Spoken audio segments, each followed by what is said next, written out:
السلام عليكم ورحمة الله تعالى وبركاته. أهلا بكم بقناتي فرح إنيفير. في هذا الفيديو سوف نتكلم دائما عن جديد بلجيكا بخصوص هذا المرض الذي أصبح هاجس كل دول العالم.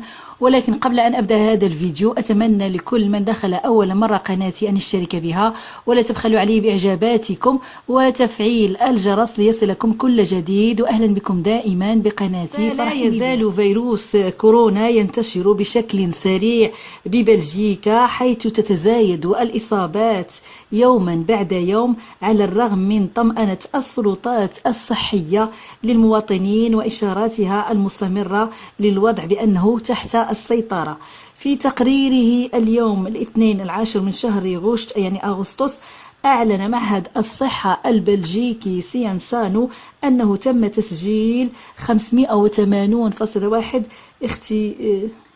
حيث أعلن بأنه تم تسجيل 580.1 اختبارا إيجابيا لكوفيد-19 يوميا في الفترة ما بين 31 من شهر يوليوز إلى غاية 6 من شهر أغسطس بزيادة 16% في أسبوع واحد.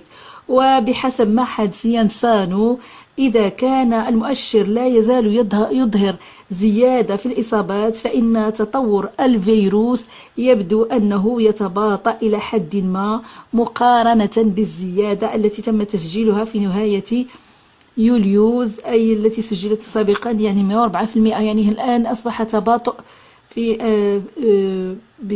يتباطؤ جمود في هذا الفيروس. هذا أمر إيجابي رغم أنه بشكل قليل. وحتى اليوم وصل إجمالي الإصابات بالفيروس بلجيكا 74,152 إصابة منذ بداية الوباء، أي بزيادة قدرها 751 حالة جديدة عن يوم الأحد.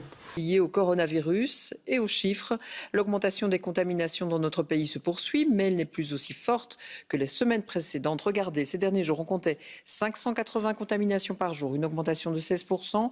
Il y a en moyenne 27 hospitalisations par jour, soit 12% de plus que la semaine précédente, et un tiers de ces hospitalisations a lieu à Bruxelles. Il semble donc que les mesures prises il y a 15 jours portent leurs fruits. Je vous propose d'écouter tout de suite la porte-parole du Centre interfédéral de crise. Elle est plutôt satisfaite.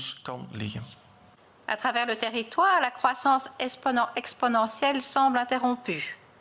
Nous assistons toujours à une augmentation du nombre de nouveaux cas, mais cette augmentation a ralenti ces derniers jours. Alors, dans la ville d'Anvers, on assiste déjà à une légère diminution du nombre de nouveaux cas, ce qui pourrait signifier que si l'on continue à respecter les mesures, on s'écarte d'une éventuelle deuxième vague. مستوى العدوى بالمنطقة الفلامانية أصبح يعرف بعض الاستقرارات، إلا أنه في منطقة بروكسل والجهة الوالونية ما زال هذا الارتفاع مستمر في هذه المناطق، خصوصا في عمالة الياج وكذلك ولوئينو ونامور، خصوصا في منطقة أنفيرس. إذا أصبحت العدوى تعرف بعض الاستقرار، إلا أنه يلاحظ ارتفاع العدوى في منطقة بروكسل والوالوني، خصوصا كما قلت في عمالة الياج وإينو ونامير ومجموعة من البلديات بمنطقة بروكسل. هناك ارتفاع في العدوى، وقد تجاوزت 7 بلديات بمنطقة بروكسل عتبة الإنذار، حيث أصبح هناك 50 عدوى 50 حالة عدوى بالنسبة ل100,000 نسمة، هذا حسب آخر إحصائيات. تزال بلجيكا تعرف موجة من الحر الذي ما زالت مستمرة في هذه الأيام، حيث عرفت بعض المدن في المنطقة الفلامانية ارتفاع الحرارة كمنطقة أنفيرس، وكذلك في المنطقة الوالونية أيضا مدينة لياج لم تسلم من ارتفاع الحرارة بشكل كبير، فقد تجاوزت معدلات 34 درجة، وهذه الحرارة سوف تستمر بعد الأيام.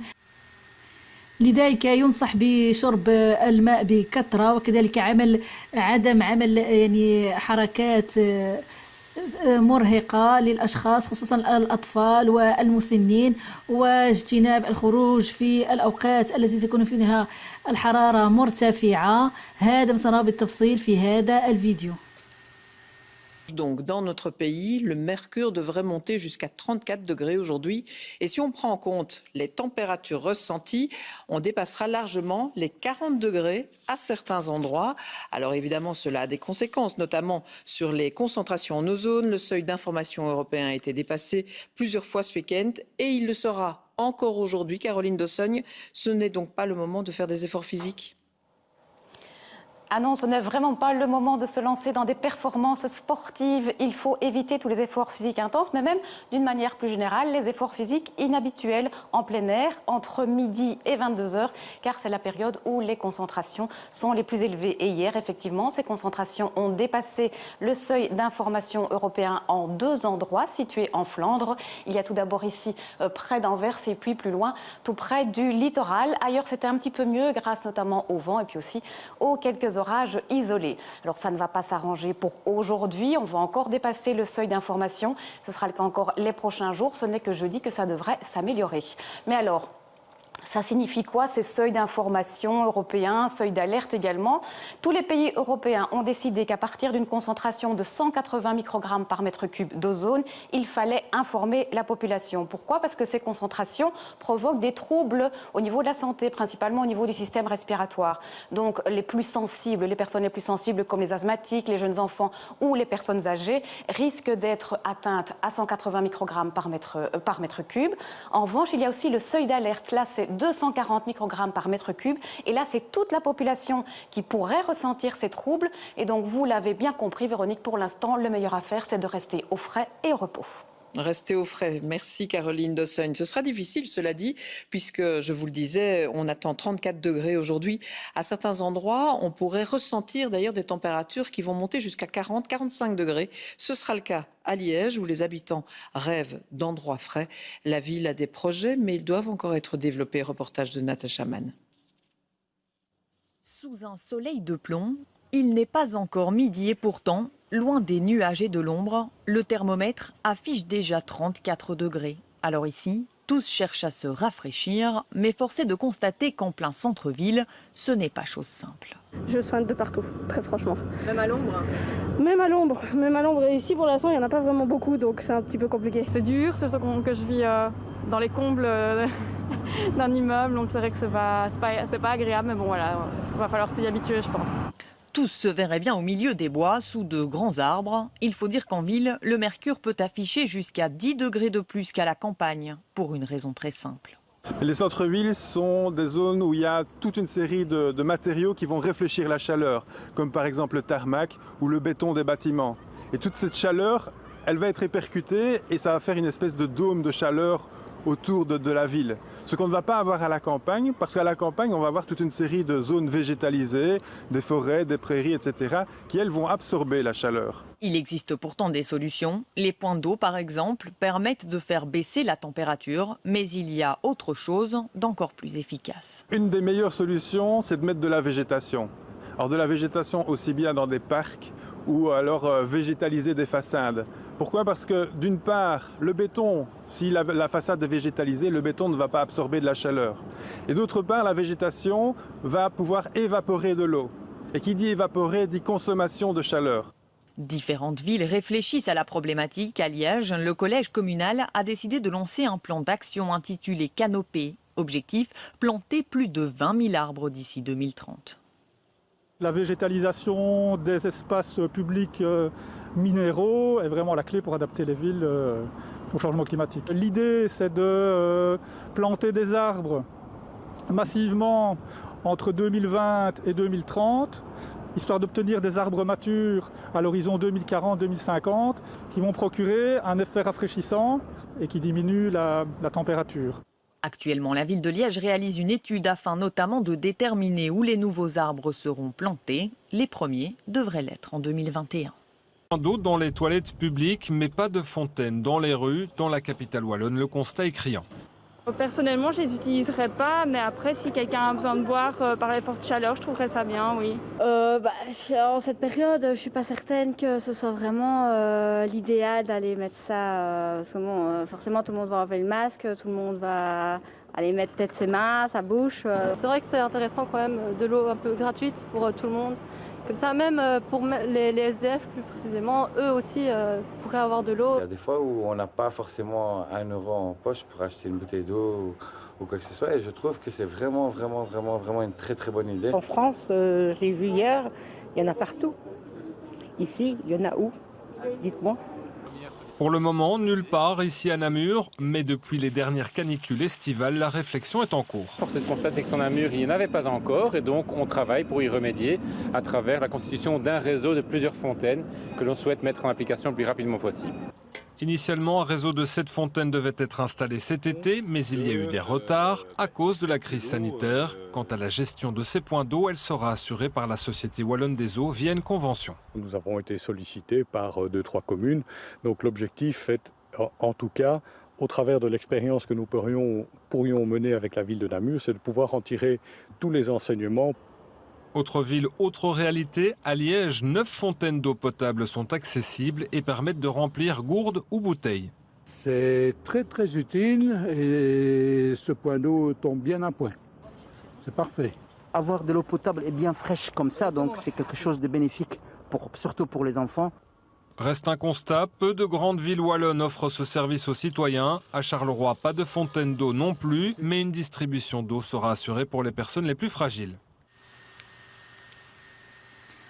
أما بالنسبة لشهر التخفيضات الآن ببلجيكا شهر يعني أغسطس أوت فقد عرف يعني خسائر كثيرة بالنسبة لأصحاب المحلات لأنه لم يعرف رواجا كما السنة الماضية بسبب هذه التدابير الصارمة التي تفرض وضع الكمامات عند الدخول إلى المحلات التجارية والبقاء فقط 30 دقيقة وكذلك أن يكون الشخص بمفرده وأن لا يرافقه شخص بالغ من أقربائه أو زوجين يعني يجب أن يدخل فرد واحد بسبب هذه التدابير الصارمة مما لا يشجع الأشخاص على التبضع أثناء هذا الشهر التخفيضات وكذلك لأن الأشخاص لم يعملوا كثيرا في هذه الأشهر الأخيرة ومعظمهم يريد ادخار أمواله لأيام لا يعرف ما مصيره فيها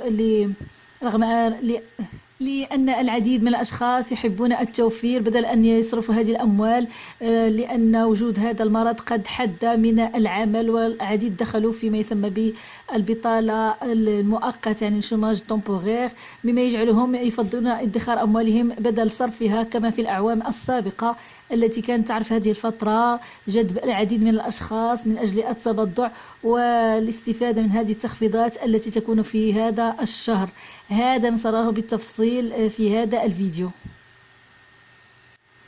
حيث نرى مجموعة من أصحاب المحلات يشتكون من قلة مداخلهم التي انخفضت بنسبة 40% عما كان في السابق وفي انتظار Calais à cause de cette pandémie et cela ne marche pas. La première semaine montre une chute des ventes très nette en comparaison avec l'an dernier.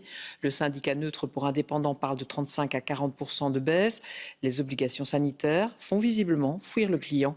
Reportage à Charleroi de Thomas Deschamps. Depuis 10 jours et le début des soldes, cette commerçante compte les heures et surtout compte ses sous.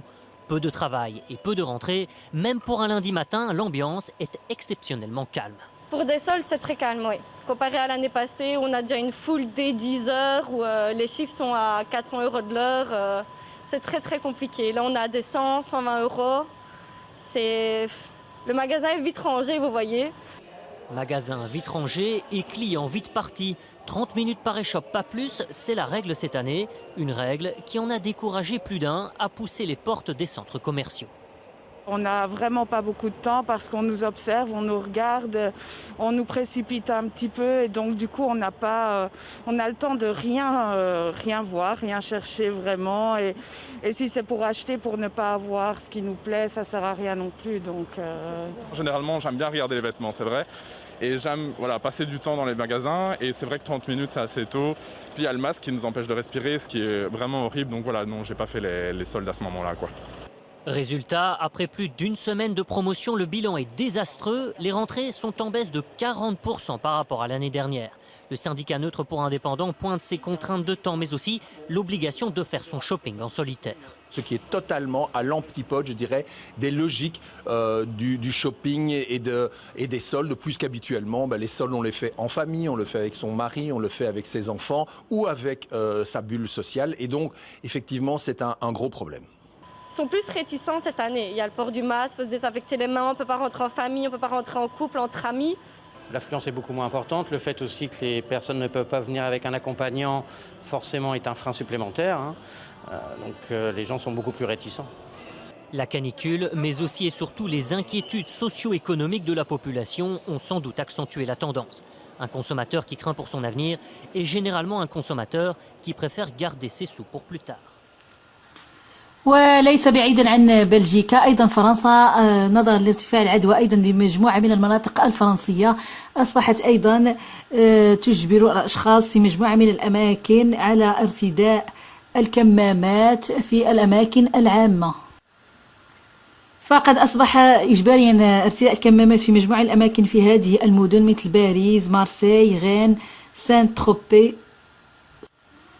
سانت-تروبيز، تولوز، أنيسي، نيس، يعني مجموعة من المدن التي أصبحت الآن تجبر الأشخاص على ارتداء الكمامات. فمنذ 20 من شهر يوليوز 2020 أصبح ارتداء الكمامات إجباريا في المناطق العامة المغلقة وكذلك في المتاجر التجارية ولمارشي كوفير والأسواق المغطاة وكذلك في المكتبات وغيرها من صالات الألعاب، وهذا بسبب ارتفاع العدوى الكثير. وأصبح أيضا الكمامات إجبارية في مدينة باريس مؤخرا في مجموعة من المناطق العامة ابتداء من 10 من شهر غشت.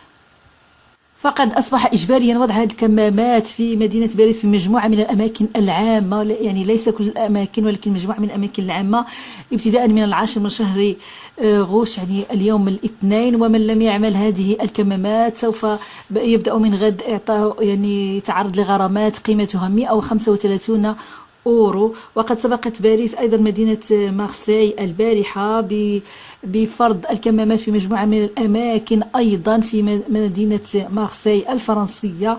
كل هذا سنراه Et si vous بهذا préférez aller faire du shopping à Paris, sachez que le port du masque devient obligatoire dans les quartiers les plus touristiques. Alors bonjour Adeline Percept, c'est le cas par exemple à la butte Montmartre ou encore dans la rue du Commerce où vous vous trouvez actuellement.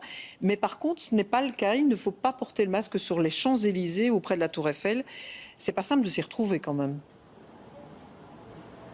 C'est vrai que de prime abord, ça peut paraître compliqué de s'y retrouver. Il y a une centaine de rues qui sont concernées dans Paris, dans à peu près tous les arrondissements. En réalité, il faut juste être pragmatique. Il faut, quand on est dans une rue, voir si on peut se croiser facilement ou s'il y a beaucoup de commerces.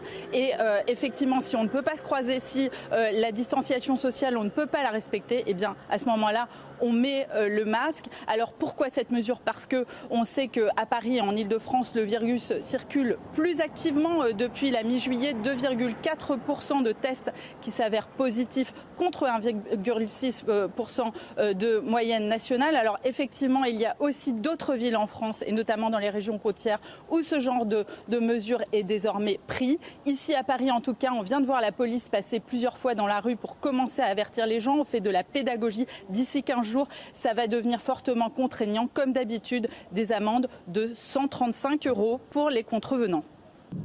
Les suites aussi de cette double explosion au Liban. Dire qu'elle a marqué les habitants de Beyrouth est un euphémisme.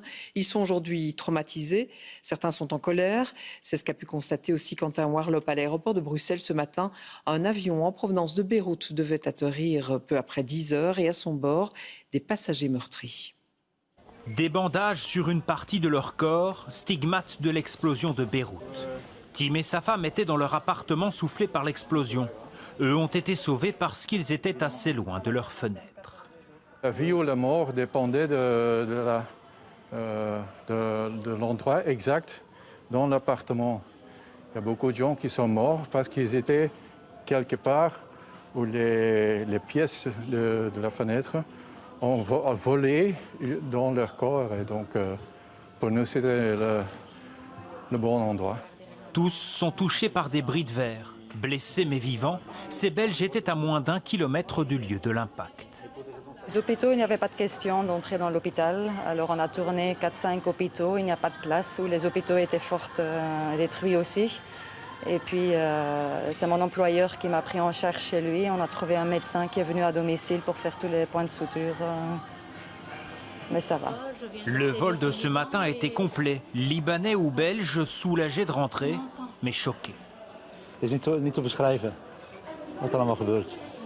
Lana Sarah est de retour pour protéger, dit-elle, sa fille de 6 mois, avec l'impression d'abandonner son pays. C'est juste un déchirement.